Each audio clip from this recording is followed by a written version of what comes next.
Good morning. My name is Rob Grove, and I serve as the 2022 Chamber Vice Chair. On behalf of the Waukee Chamber, the Board of Directors, and our members, we'd like to thank you for joining us this morning at our 2022 Waukee Legislative Coffee. The Chamber and our Government Affairs Committee is excited to once again host this legislative coffee for the Waukee community. I'd also like to thank the City of Waukee, Scooters for the donation of the wonderful coffee, and Echoes for the delicious cinnamon rolls. And if you haven't tried the coffee and the cinnamon rolls, I encourage you to do that. They are endorsed by Juan. The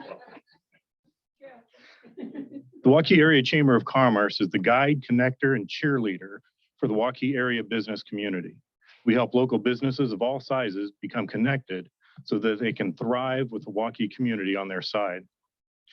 The Chamber presents this coffee because we realize the importance of giving our community the opportunity to ask questions in an open dialogue with our legislators. This morning's forum will feature Senator Sarah Trone Garriott and State Representative Kenan Judge. We ask that you observe the rules of order and decorum, and please don't interrupt anybody asking their question or the legislators as they're responding.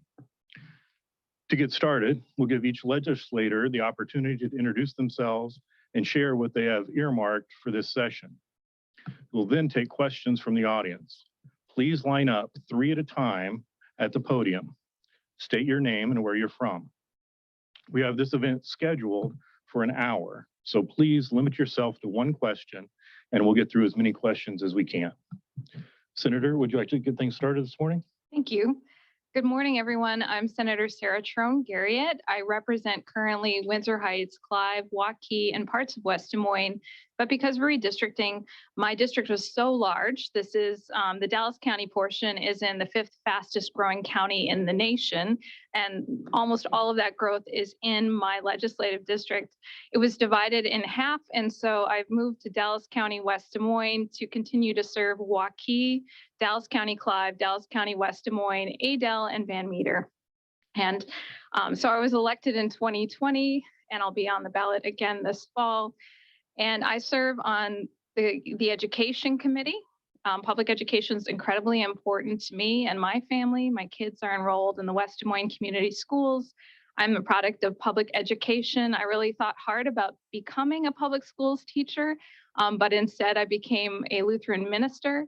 And so I do a lot of education as part of that anyways, and in my role as the coordinator of interfaith engagement for the Des Moines Area Religious Council Food Pantry Network. So education is just so incredibly important to my life. I am also on the Human Resources Committee. I was a hospital chaplain at a children's hospital and adult hospitals before I became a Lutheran pastor. And I have a mother who's a nurse, a sister-in-law who's an OB, a lot of folks in my life, everyone I know is impacted by our healthcare system and access to the supports they need when they need it. And that's incredibly important to me, along with mental health care. And that's one of the other issues that's addressed in that committee. I'm also the ranking Democrat on natural resources. And so I know in this district, a lot of concerns about water quality, flooding, making sure that we have natural resource spaces for folks to gather and enjoy, because I know for my family, that was an incredibly important part of our excitement about coming to the state of Iowa was the bike trail system. That was something we were really excited about. Also, the quality of the public schools was at the top of our list for considering building a life here in Iowa. I'm also on the Health and Human Services Budget Subcommittee. So that is the committee that decides how much we'll be spending in those critical areas like Medicaid, mental health, all of those public health opportunities for our state. And I'm really glad to be with you this morning and with my colleague, Kenan Judge. Good morning, everybody. It is good to be here, and thank you all for coming. And I want to call out to Chris Crone for letting, I didn't sit in her chair, but I will tell you, these are the really nice chairs up here. Nicer than what we have. So yes, exactly, Charlie. So it's my name is Kenan Judge. I currently serve Waukee, 2 precincts of Clive, and then all of Dallas County, West Des Moines. And my district is going to change considerably with the redistricting as well. But I also want to introduce my wife, Kathy, who is here. And we've been married for 39 years and raised, thank you. Yeah, we got to give her a round, Brad. We've raised 4 daughters in this community. I worked for Hy-Vee for 38 years, retired in 2016. And some people may say, well, why would you want to do this and be a part of this? But I feel very passionately about people deserve the same opportunities I had as a kid growing up and as a family. And we raised our family here in our system. And if I can help make it better place for Iowa, then that's exactly what I want to do. But some committees I work on is I'm ranking member on commerce, economic growth, natural resources, and agriculture.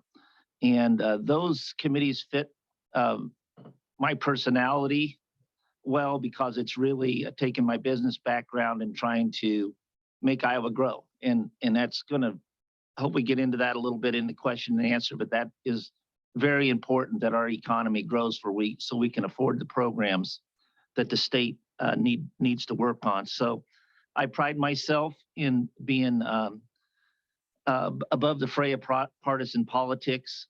You know, I get along with folks down there and try to find things to get things done on common ground. And when we have contentious issues, I try to bring out the views of my district and my views in more of a civil fashion. So I think I've kind of carved a niche out there. It takes a while, but I think that's a niche that has worked well for me to get things done.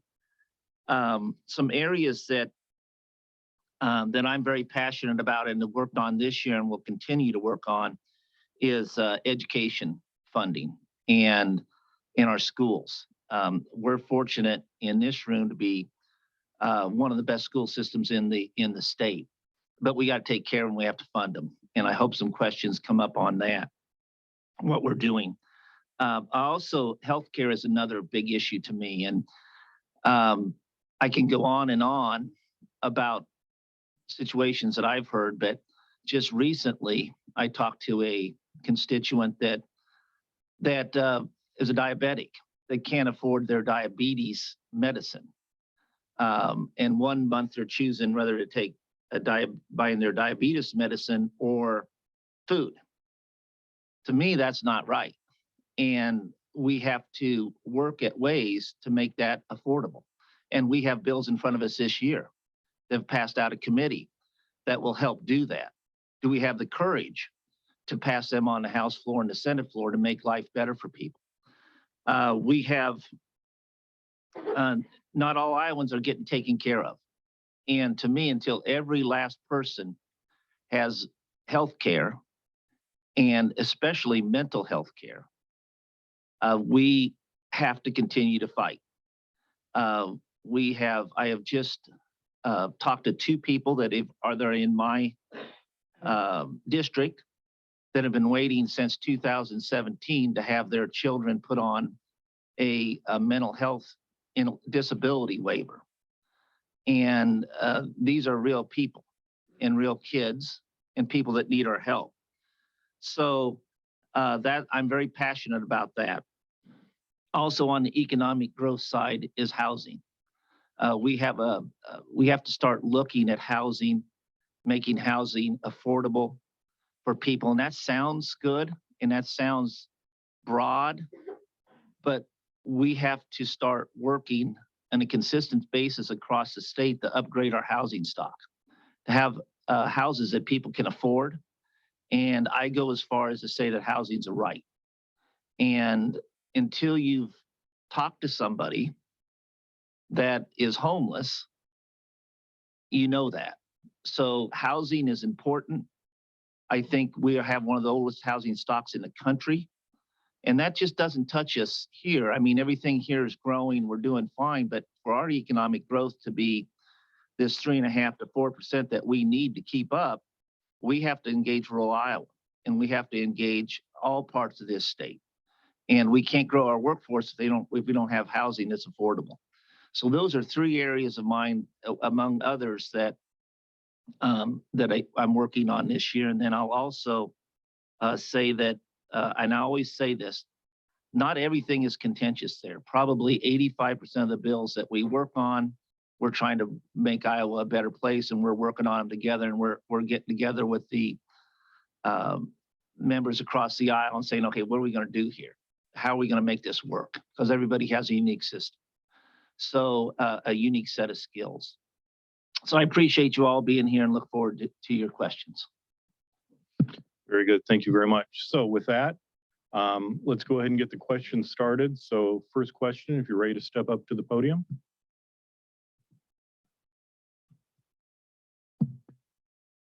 I'm David Leonard. I live here in Waukee, have for a number of years. The governor and the Republicans in the legislature often seem so hostile toward public education. I sometimes think they have a sinister agenda. Any thoughts on that? Thank you, David. It definitely feels like there is a coordinated attack on public education right now.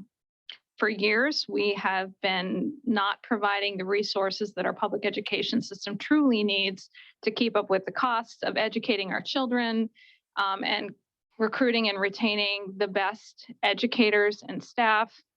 And we've seen class sizes rise, and we've seen a growing teacher shortage. And now there have been a number of pieces of legislation that are very insulting to our public schools and to our educators.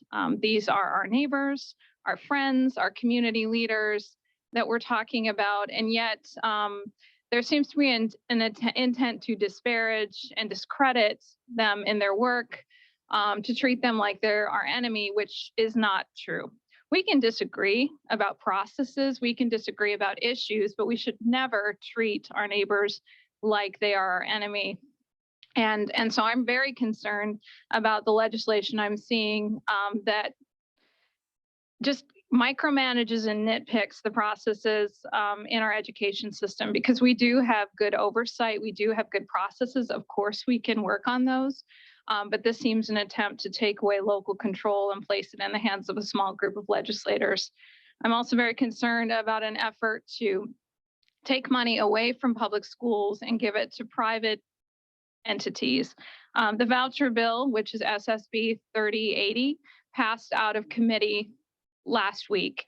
And we heard in the committee meeting that it was going to change dramatically, but we didn't know how. This is an incredibly unpopular idea. Iowans across the state are not in favor of taking $50 million out of our public education system and giving it to existing private school students. This is what the bill in the Senate does. It doesn't provide for any new students to attend private schools. It's just for those who are already attending private schools. And there's no oversight for taxpayers on how those dollars are used. And I'm very concerned whenever we're talking about taxpayer dollars that we make sure there's accountability, there's oversight. The taxpayers always should have a voice in how their money is being spent. And this proposal really puts it in personal accounts and makes it very hard for taxpayers to see what's happening with that money. And it's a whole list of things that it can be used for, not just tuition. And so I really think that it's important that public funds are used for public resources in public schools. And so I am opposed to that voucher bill. And I've heard from many, many Iowans who are as well, even Iowans who send their children to private schools. It's important that those private schools have their independence to do what they do in their unique way. But then that also means that they won't be receiving public dollars to do that, to maintain that independence. And so I am really concerned with what I'm seeing. Public schools are the most important part of growing our economy. If we don't invest in our public schools, we won't have the workforce of the future. For my family, when we were thinking about moving, my husband was offered a job in Iowa. We were living in Virginia. The first thing I thought about was, how are the public schools in Iowa? And the reputation was they were really great because for years they had been funded at a really high level. And that's changed in the last 10 years, unfortunately. But I know for almost everyone that I've talked to in this community, in this district, the reason why we live here is because of the quality of the public schools. And those schools, those educators are so incredibly important to the folks in this district. We need to maintain that. Like my colleague Ken and Judge said, we need to support our public schools at the level they truly need. And that means listening to them and really hearing what their needs are and what the challenges they're facing, and what would truly help. And I've been doing that, and I'm hearing that the level we've set funding at for this year, 2.5% increase, is just not enough to keep up with rising costs. It's not enough to truly be able to provide that quality education. And it means that we'll be increasing class sizes, cutting programs, and that teachers will be going without a cost of living increase in this economy where the cost of everything is going up. Well, Sarah, thank you. She said a lot of things that I would echo, but I would like to add something that I feel very passionate about with public education. You know, I'm a product of public education as a young family growing up in maybe not the most exclusive or wealthy area and of the state. And I will tell you the education I received, and since I've been through this in my life, I can speak to it, helped me grow and be a good community member, and to be able to get a good job and to work for a great company for 38 years. Without that advantage, I would not have been able to do that. So I look at this as the economic growth engine of this state. And we have to look in business. Since I spent my whole life in business, I have a tendency to look at things 10 to 20 years down the road and not necessarily what's good for this year.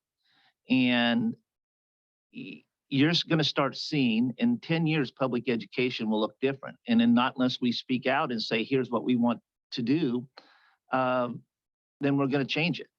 And I think it's important to realize that, you know, I'll take it right back to our school district here in Waukee in a recent forum we attended.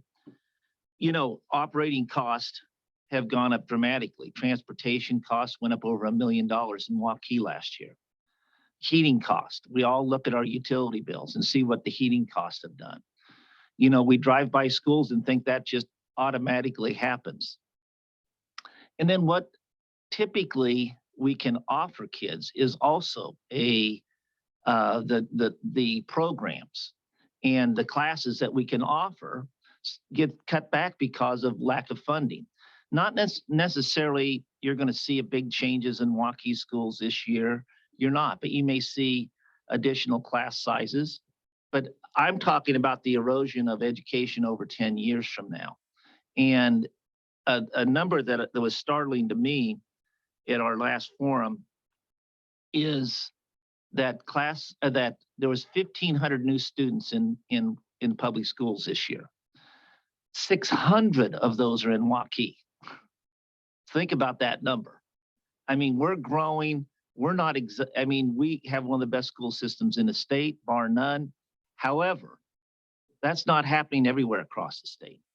So numbers are dwindling in these. So think about costs going up dramatically. Think about student enrollment going down. How do you offer kids the classes they need to be successful? And then I think another thing we got to address is teachers. And they've had I've talked to tens of 20s and 30s teachers in this district. And they've had the most stressful 2 years of their life. They need our help. We need to appreciate them and thank them for what they do. We also need to make sure they get a pay raise. And that, when we underfund schools, I co-signed a bill that would have done 5% this year, funding, total of $300 million extra dollars. We have the money. We have the money.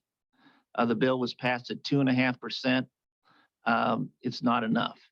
So education, public education should get the first bite out of the apple budget every year.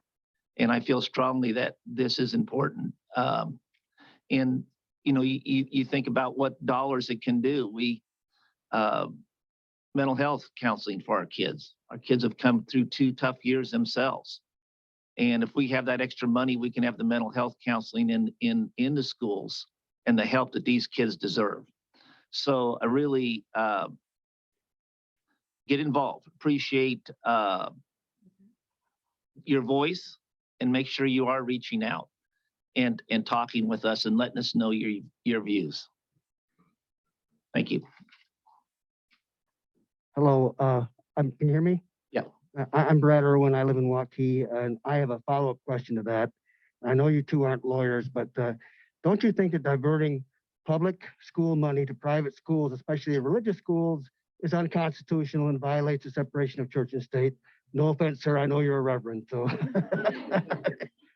You know, even as a person of faith, as a religious leader, I understand that not everyone shares my religious perspectives.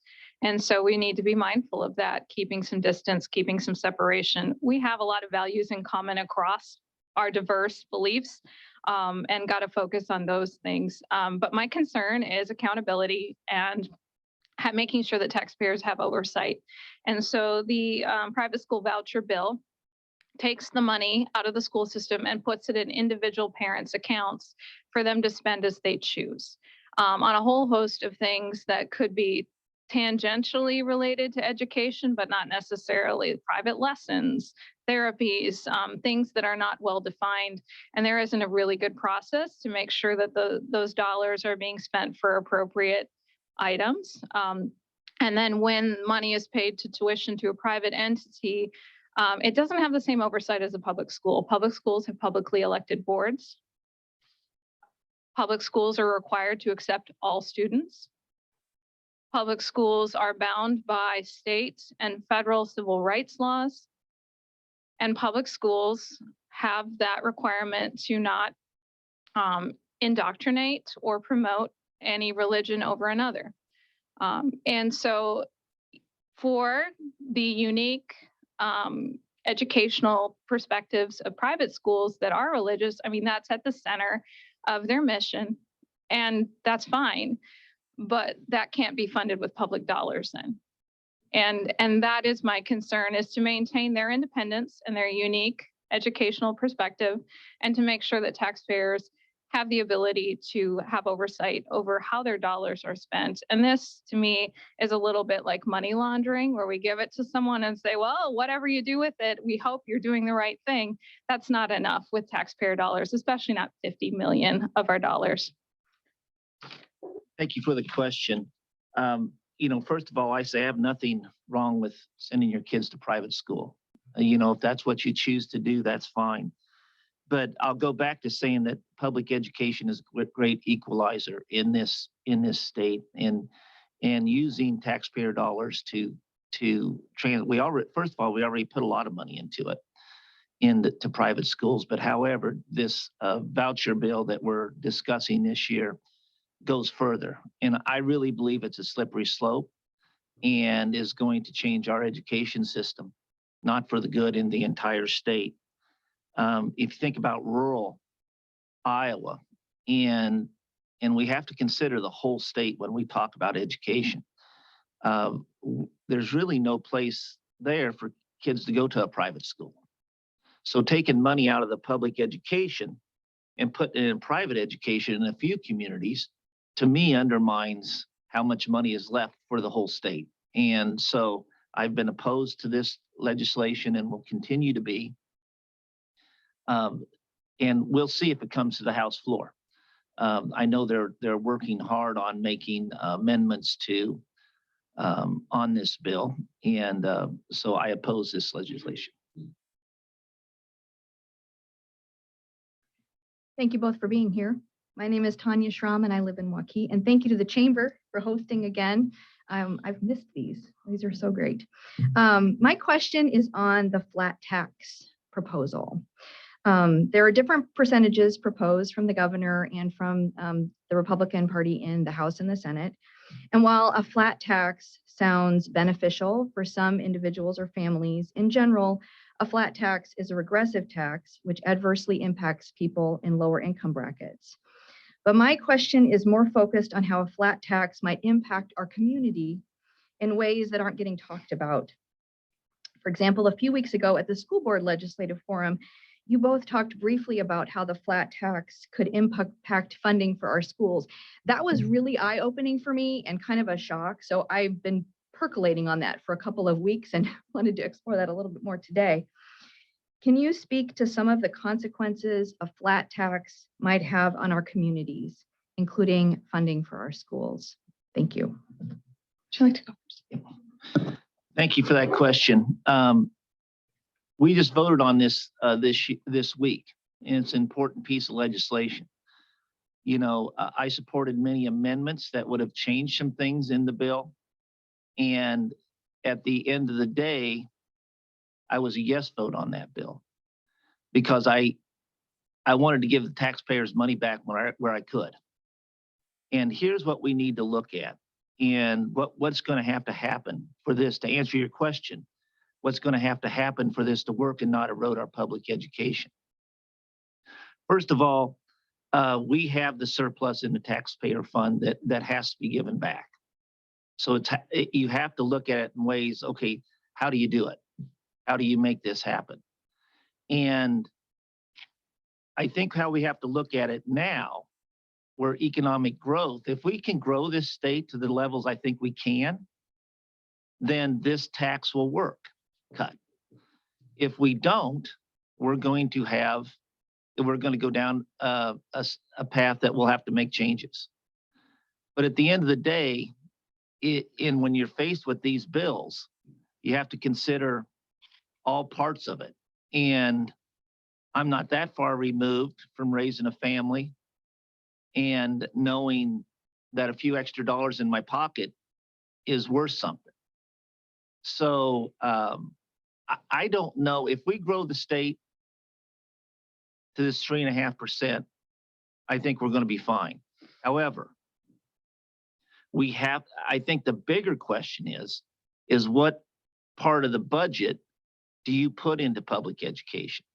Because there's one pie there of money. There's one bucket of money, and how you divide it matters. So that to me is the bigger question, rather than in tax cuts or increased taxes.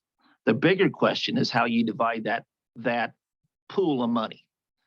And that's a little bit of insight to that. I don't see that as being detrimental to public education. I see that as being a different issue. Obviously, we need the tax money to pay for it, but how you get there can be different. So an important thing to be aware about is that the Senate's proposal and the House's proposal and the governor's proposal are all different. And so what Kennan was voting on in the House is different what I haven't voted on yet in the Senate. In the Senate, there is an aspect that is of concern to me, that it would preempt local option sales taxes and replace that with a state sales tax increase. Now, the good thing about a sales tax increase statewide means that we fund the Natural Resources Trust Fund, which Iowa voters voted for, wanted that to happen as a change, a constitutional change 10 years ago. So Iowans have been waiting for this to happen for 10 years. So I think that's really important that that happens. But my question is, does that need to happen at the expense of the local option sales taxes? Because municipalities planned, they prepared, their local folks voted to allow for this tax increase. And they have oversight over how that's being spent in their local municipalities. City of Clive built a brand new public safety building, millions of dollars of debt they've leveraged on this local option sales tax. They were really concerned about that and how that would impact. Now, the plan is that the state would cover it. They would just exchange the state sales tax for the local option sales tax. But we've seen the state not keeping its promises to municipalities. We saw that last year when They had promised for years to backfill to make up the difference, the lost revenue for a commercial property tax cut that was impacting cities. And then they took that away last year. So they said, oh, we're not going to do that anymore. Cities are scrambling to cover that, to change that, to make it work and still provide the quality services without that income from the state level. So I'm just really concerned when the state says, don't worry, we got you, that the state might not follow through with those promises and take away some local control. And some of those public projects that were funded through the local option sales tax are school buildings and facilities. And so that's the part that I think a lot of school districts are really concerned about, is making sure that they still have the ability to pay off those projects and fund those projects that are really critical for the whole educational experience and for the benefit of the community. The thing about a flat tax is that the median household income in Iowa is $60,000. And so when we're talking about 4 or 3.5%, that's about the tax rate that folks making $60,000 are paying. All the folks, the other half of Iowans, are under that income. They're paying less in taxes. So that is a tax increase on half of Iowans who are making less than $60,000 a year for their household. Those are the folks who are struggling the most, the folks who are really having a hard time making ends meet right now with the rising cost of housing and utilities and food and everything. And so I'm really concerned about raising taxes on half of Iowans and the Iowans who are least able to pay those taxes. The benefit seems to be primarily for the folks who are at the top end, pretty significant. So, I mean, we're talking about maybe, $10 a week of tax benefit for folks making $60,000 a year. We're talking about $1,000 a week of tax savings for folks making $1 million. So at this time, is that what's going to help our community and our economy the most? These are the folks who depend on public education the most. And if we have less resources available for our public schools, that's a real problem for those families. Because I know my family depended on public schools. My family currently depends on public schools to make sure that our kids have an opportunity for the future, because that's the only way they're going to be able to get that education and succeed and contribute. And I really think we need to make sure we pay our bills. For years, Iowa has said in our state legislature, we don't have the money. We can't change these budget levels. Budgets have been status quo for the most part, or very, very small increases. And we've got a lot of deferred maintenance on our parks, on our bridges and our roads, on our schools. We've been not paying our bills and saving this money. And I don't know if it's a good idea then to give it away as tax cuts for corporations rather than investing it in our public schools, because we have a choice: a $300 million proposed tax credit for corporations, or investing in our public schools. For me, I'd rather see that benefit the largest number of Iowans in the way that actually is proven to be the best economic stimulus. As a parent, I could save a lot of money out of my budget by not buying my kids new shoes when they need them, not feeding them healthy food, not taking them to the doctor. I could save a lot of money doing that, but that's nothing to be proud of. So we got to make sure that we are taking care of the needs of our community, and then thoughtfully approaching tax cuts to make sure it's benefiting the largest number of Iowans who truly, truly need that help and assistance, because I know there's some folks who are really struggling right now. And so I know there are some aspects of this tax bill that will help folks who are struggling, but there is so much in it. We've got to make sure that we're really working through the numbers and sitting down with the community to hear about that impact. And 1 hour of a subcommittee meeting is just not enough to really, really do that homework.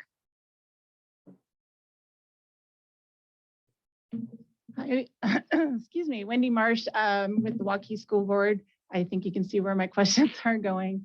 I wanted to earmark a couple things you guys talked about. One is school funding. I just wanted to point out that the districts are retroactively funded. And the 600 students that Kenan was talking about, those are all kids that we don't get the money for until the following year. So if you think about that, it's over $4 million that the school district has to foot the bill for on that. Regarding teachers' pay raises, with the 2.5% SSA, we are not going to be able to give teachers cost of living raises this year because of that.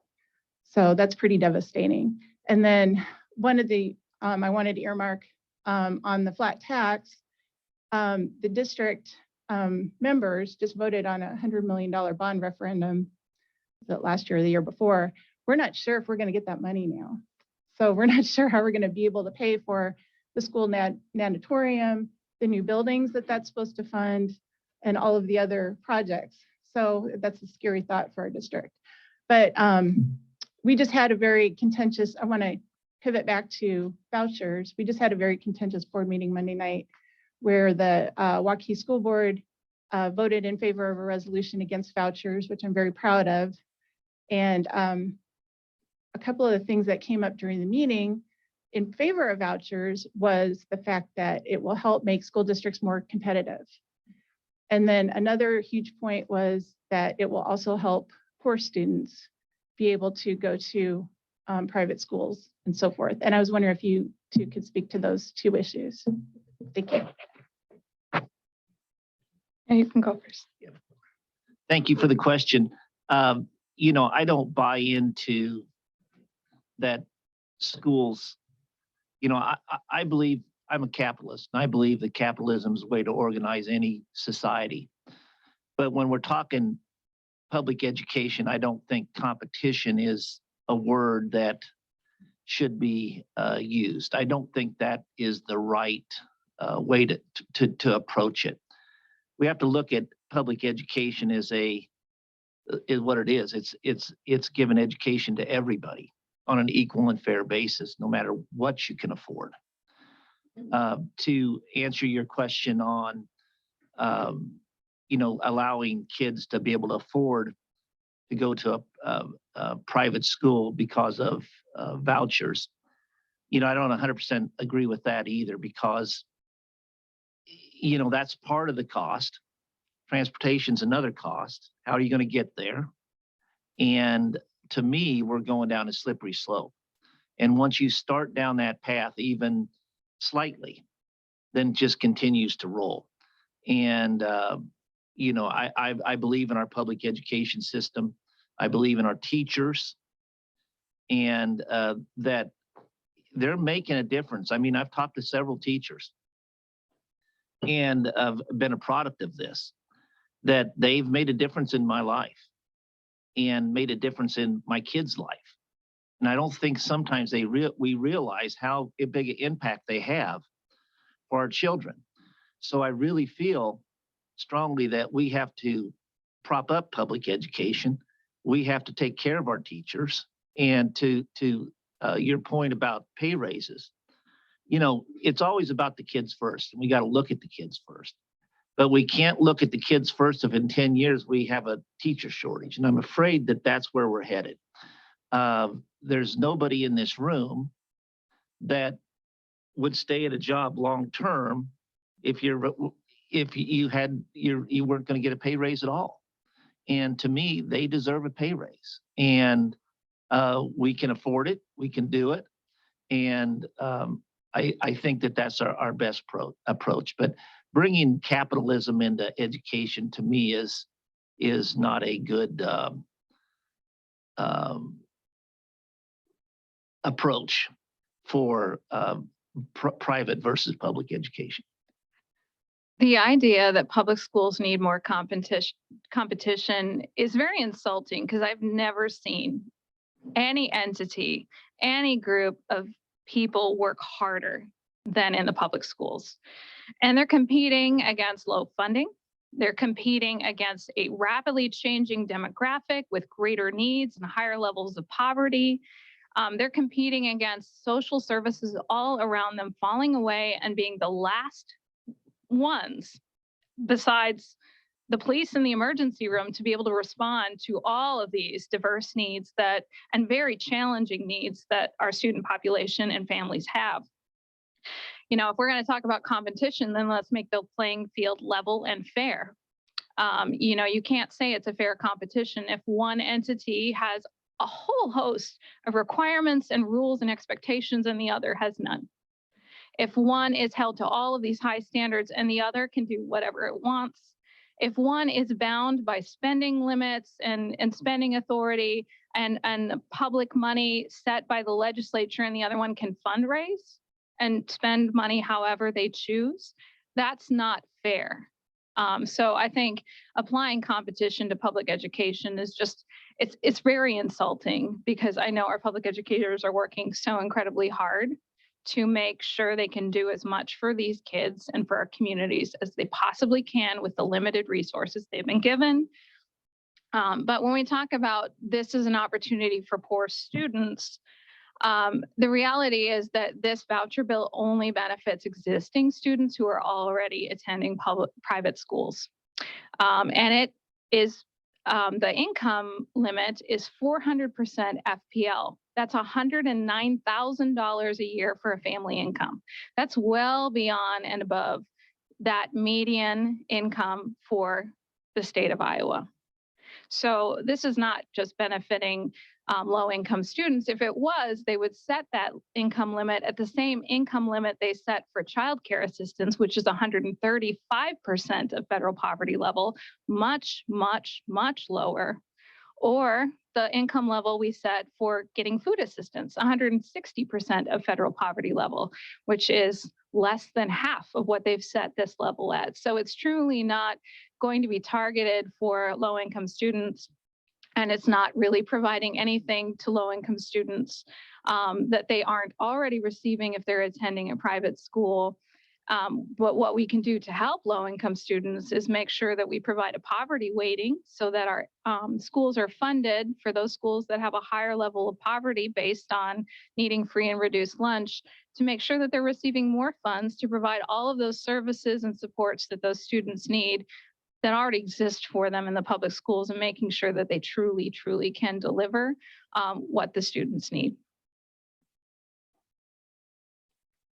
Yeah, I'm Karen Herwig, live in West Des Moines, and I came up here with one question really, which was in your newsletter, Ken, and you said we have over $1 billion surplus in our taxpayer relief fund that must be returned to the taxpayers of Iowa. And I don't know what must be returned means and how much of it must be returned. So it seems like there's some fungibility in what must, and I don't know how that is. So I wanted a tutorial, a short tutorial on what do we must have to do. And then secondly, something that was said had to do with growing our economy. And I think each of you and several other legislators got a note from me this week talking about the state of my family in 1984 when we moved back from Maryland, the DC area, to Iowa, and it was 4 public schools. And I can tell you that Iowa seems to be going on the path of Kansas, and I would not move here if I were in my family circumstance and that I was in 1984. And I don't know how you grow an economy when people look at the state and the downward trend in our public education, that they would want to come here if they have a family. Thank you. Well, we do have a budget surplus in what they call the Taxpayer Relief Fund. And that money is designated to return to the taxpayers. That is above and beyond the money that's in our budget. So we have to look at getting that money back. And it's how you distribute it is the bills that are in front of us. And a lot of that money is because of, we had a tremendous amount of federal money coming into our state. And some of that is based on money that we've had come in from the federal government and used, and it helped our state grow. I mean, you think of all the relief checks, the checks that came out for assistance during the last 2 years, that helps our state grow. So that money is earmarked for tax cuts. And I do believe that we can do both. We can give money back to taxpayers, but then we have to start looking at things differently on a longer term. Public education's one, we've talked about it at length, but we also have to look, how do we get more population here? How do we get, and that starts with housing. That starts with jobs. That starts with rural Iowa. What are we doing for these communities that are, that we have a population base in, that we don't have the jobs for them? We all live here and plenty of jobs, but in some parts of the state, we don't have. So I am pushing that we work to get Main Street going in some of these smaller communities and having jobs, bringing companies in from outside. We have a great workforce, but we have to bring people, we have to bring these jobs to the areas and help our state grow. And if we grow at this 3.5% and continue to grow at that, we can afford to give some tax relief and still support our schools. At the end of the day, I think we have to look at, you have to look at the total bill, make a decision. And when you're deciding what to do, you have to have faith in our state that we can grow, we can do this long term. So we will, there's going to be a lot of conversation. The House and Senate tax bill is quite a little bit apart. Our tax bill in the House does not have the 300 million in it for corporations. And I think if you would sit and talk to them with the big tax cut corporations have just received, they would say they'd rather invest that 300 million in schools. So our tax bill does not have where we take the 1 cent away from the local property tax. That does not have that in there. So we're quite a bit away from coming to a final resolution on that tax bill. But I think it also highlights one other thing that I'm proud of, that I will vote on each individual bill based on how I think it's going to best help the state. So I have the courage to do that. And I think I also have the obligation to do that to the people that I serve. So I do look forward to people reaching out to me on both sides of this issue. And it's a long ways from being settled. But I do think we, at the end of the day, there is going to be a tax cut this year. It's just how are we going to manage it? A couple of the things that I put in for amendments was to raise the volunteer, and that's why I have my firefighter pin on today, is to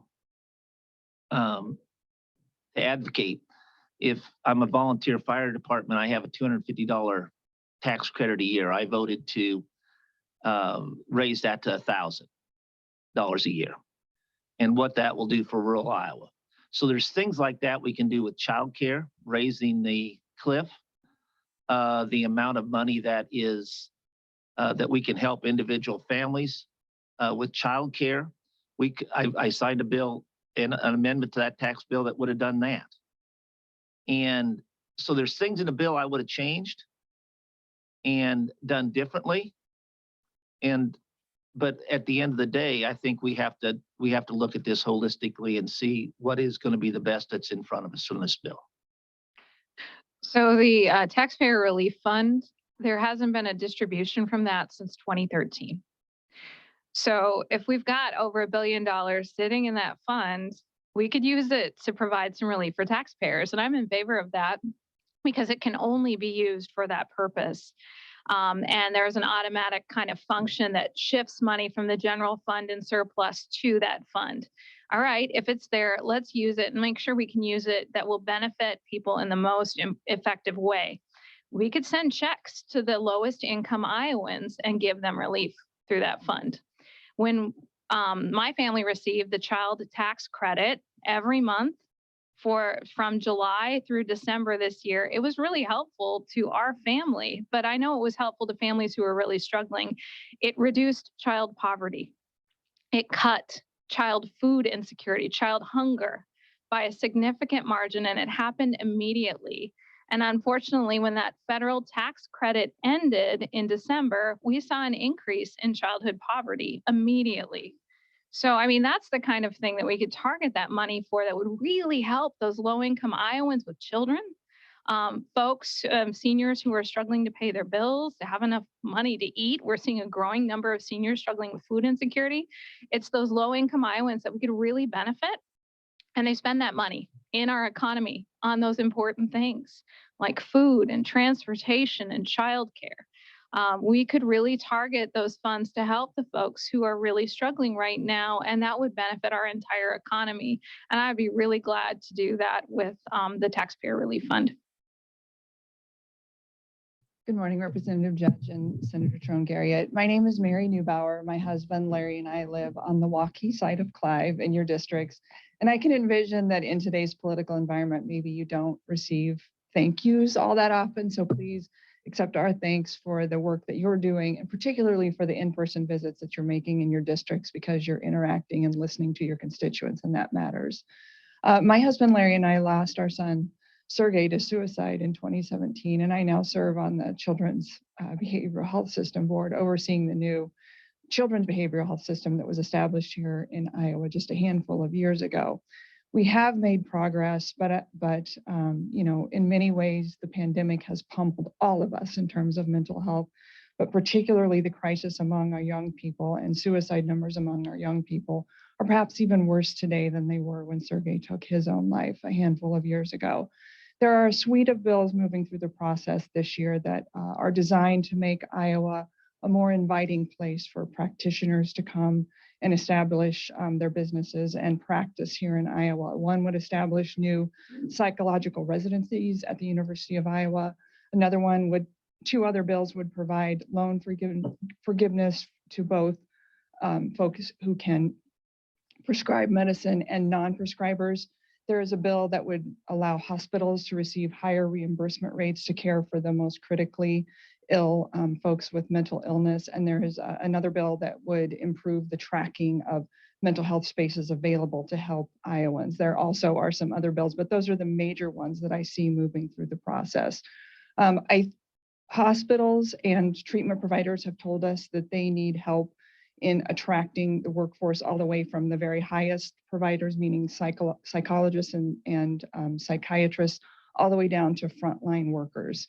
And without the people to staff the programs and the physical spaces that we've done a good job of building up here in Iowa, the system is ultimately going to continue to fail people. I would just like to hear from you both on that issue. Thank you. Thank you. So we had in our Human Resources Committee in the Senate a piece about loan forgiveness for folks who are pursuing careers in mental health. And I asked the question to make sure, you know, we are creating a fund for it. I wanted to make sure that the fund was funded, because that's the important next step. Is you can't just have a fund with no money in it. It won't do you any good. We've got to have an appropriation. And so I was reassured by my Republican colleague, who's the chair of that appropriation committee, that there would be money put in it. I'm not sure if it's enough to really do what we need. It was about $60,000. But it is something that can help, because if you can bring people to Iowa for their education, give them that hands-on experience here in the state, it makes them more likely to want to live here and have their career here. So that's an important piece, but it is a very small piece. There was a bill in committee last week that provides for bed tracking all across the state for intensive psychiatric patient beds. And as part of that, they incentivize people participating in the system by giving a higher level of reimbursement. So my question was, are we going to make sure that there's an increase in the appropriation for this program, and we find out how much we need to put into it to make it effective? Because there have been programs like this in the past that change the amount of money that providers at the top ends will get, but then it takes it from providers at the lower end. And we just need more. We need more of these services. We need more of that support. And so we can't just be stealing from other really crucial programs. We've got to invest in a big way in these programs for the health and well-being of our communities. Another really important piece of this that I've been hearing from those direct care providers, the folks who are working in those residential programs directly with patients, a lot of this is people. You know, we've got to pay for people to make sure we can recruit and retain those caring folks for very hard work, but really important work. And that's Medicaid reimbursements. We have to make sure that a lot of these programs function off of Medicaid. We've got to make sure that Medicaid is paying enough so that these programs can pay their staff. Right now, for a lot of these direct care professionals, not just in mental health, but childcare, long-term care for our older Iowans or people with disabilities, they're getting paid about $13 an hour. Those are poverty wages. They qualify for SNAP, food assistance, Medicaid themselves. You can't expect people to take those jobs, especially when other jobs are paying more because that's what the market demands. So we really do have to invest in our people in this state. And so increasing our Medicaid reimbursements is an important part of that. And I've been meeting with the chairs of the Appropriations Committee and the Human Resources Committee to say this is not just a crisis anymore. A lot of these entities are on the verge of collapse. They have dozens and dozens of open positions. They're paying incredible amounts of overtime just to make sure people are safe. And staff, they're not getting the quality care they need. And then there's lots of people who are just not getting served.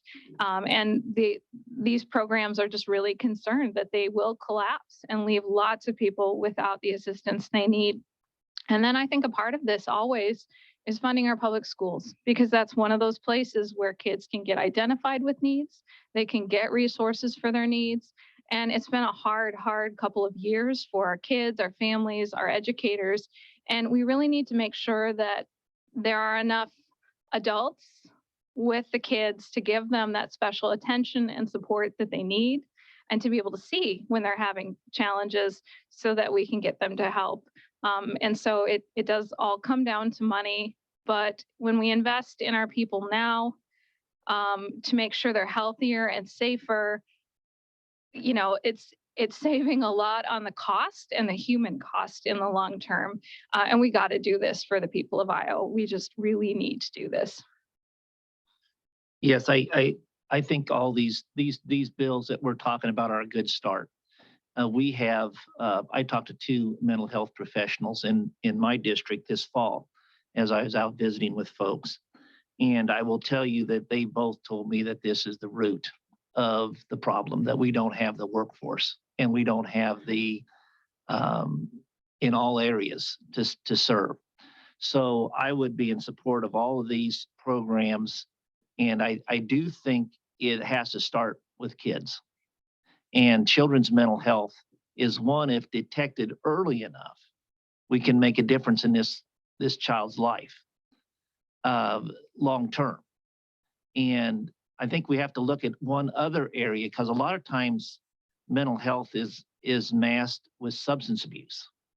And, you know, we may just think a kid's unruly, but they're really high, they're self-medicating.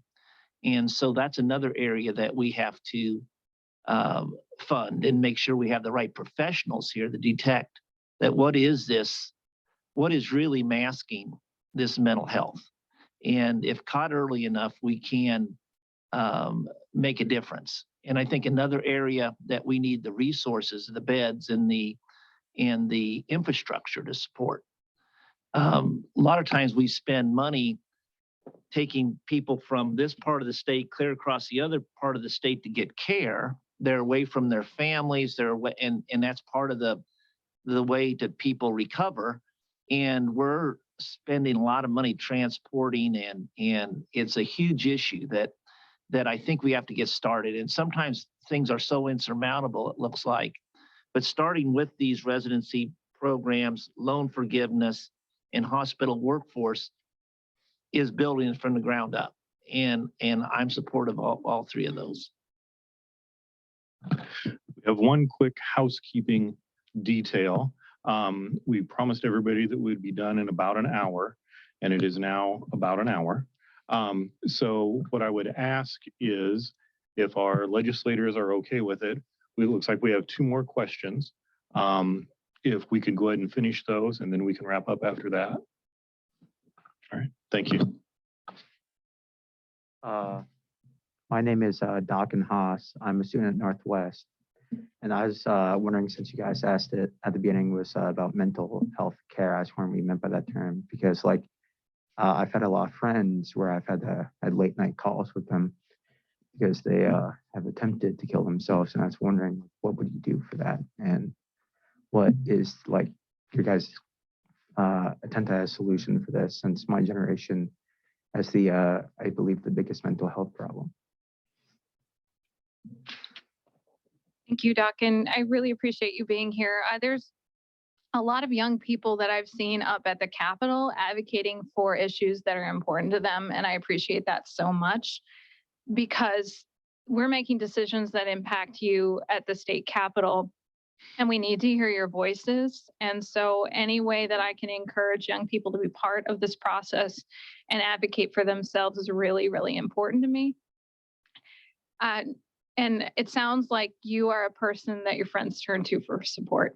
And that's really important, that you can be a friend for other folks. And that's part of what we need, is us caring for one another, and being aware of the challenges that we're facing and supporting one another. But the pressures on our youth have been intense.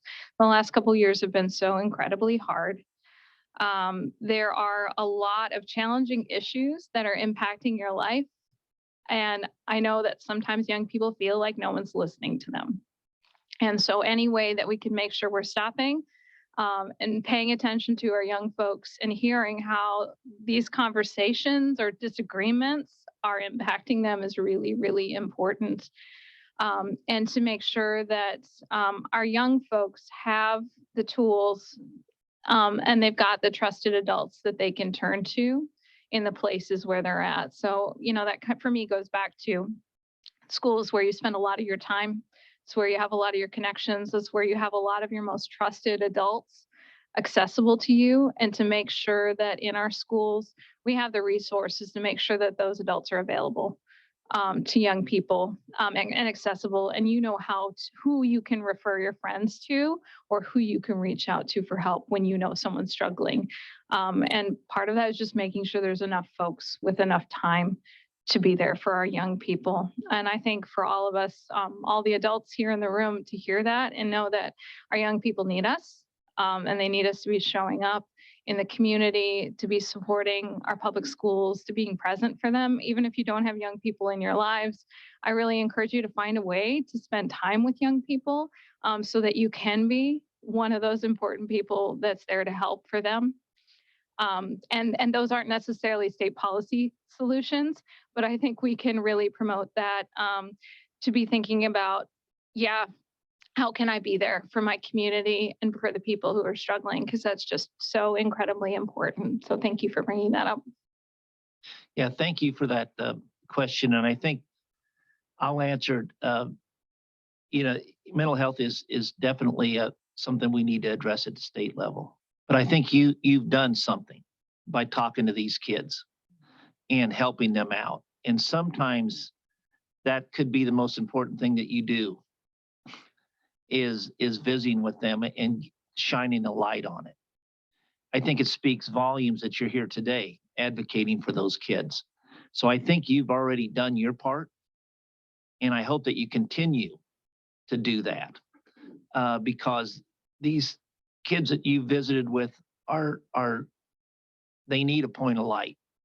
And so I will give you great credit, and I'll do my part at the State House, but I think you're doing yours too. So thank you. Morning. I'm Larry Loss from Clive, Iowa. I serve on a couple of different boards that I would like just to make a mention of a couple of topics. First, I'm on the governing board of the Heart of Iowa Mental Health Region that serves Dallas County. Funding changes were made last year that actually are bringing significant amount of money to the Heart of Iowa region. And because of that, we are looking at implementing some additional services that we haven't been able to afford before. dual diagnosis, which you Representative Kennan addressed, is an important need. And we're looking to see if we can develop services on that front. The funding mechanisms that are bringing those additional dollars to the mental health regions have a couple of years of increased money, but then it hits a point with no additional funding in future years. So just a comment that that's something we'll have to be mindful of as the regions try to bring additional services. We can't start that with the funding that's coming today and not continue that going forward. So I just mentioned to you that, and for the people in the room, there are additional services coming. I also serve on the board of directors for Viridian Credit Union. And since we're at the chamber, maybe we could have at least one business question today. Credit unions, Viridian was the first, I think, that located in the Waukee community. Green State is here now, and there's a really big sign for Dupaco who's coming down on the corner of Alice's Road in Hickman. And so the credit union as an industry is putting resources into this particular community itself. There are some bills that are pending related to credit unions and taxes. And so on behalf of the credit union industry, we would ask you to be resistant to changes in taxes and supportive of some of the other legislation that we have that would benefit credit union members, because we're here for our membership. So with that, thank you for coming today. You know, I'd like to comment on that. I appreciate you being here and talking about that. And you and I have had many conversations, and it's all about education. And what you did here today, help it educate our community. The importance of this is I want you to keep fighting for that. And because of you, I've learned a lot. And my dual substance abuse and mental health came from a conversation I had with you guys. So you have somebody here that is going to continue to work for that. And we are lacking professionals and we're lacking in resources. And I, for one, will have your back because it touches every family in this community. And I think shining the light on it is what we have to do. And until every legislature understands and knows the value, what the work that you both do is incredible because you're a trusted source. And I think that is extremely important. So don't ever give up on what you're doing. And you're helping us understand. So obviously the credit unions, a lot of things you go into the State House and you don't really know anything about credit unions, banks. And I can tell you that through conversations I've had with several people that I'm a proponent of credit unions and think they have a place in this banking system. They help people a lot of times on the lower income levels, and taking a chance on somebody with a smaller loan that you can't get in a big bank, somebody that needs a few $100 to get through. And there's a place for that. So I'm supportive of that. I'll be resistant to any tax changes in that level playing field. My concern with reorganizing the way that our mental health system was funded is that it would just be a reorganization and not an increase in the support. And so that is a concern of mine. I'm glad to hear that there has been some initial support and increase that is expanding services, but we need to keep going with that. And so the thought of tax cuts and reducing the amount of revenue our state has to use makes me concerned about the future of that, to be able to continue to invest in those services. So for me, that's a question that I'm asking related to changes to our tax code. As far as credit unions go, I know that there are different ways that financial institutions function in our community.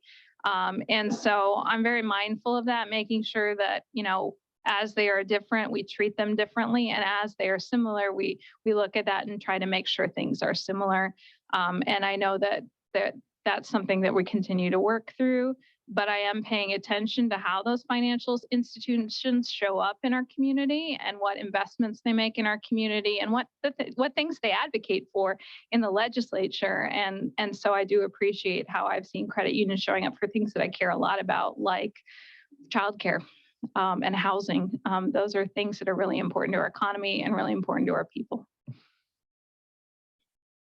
All right, with that, I would like to, on behalf of the chamber, I would like to thank Senator Judge, or Representative Judge, apologize, and Senator Trone Garrett for attending today and answering all the questions that we had and taking the time to answer the questions. I think that's extremely important and we appreciate it.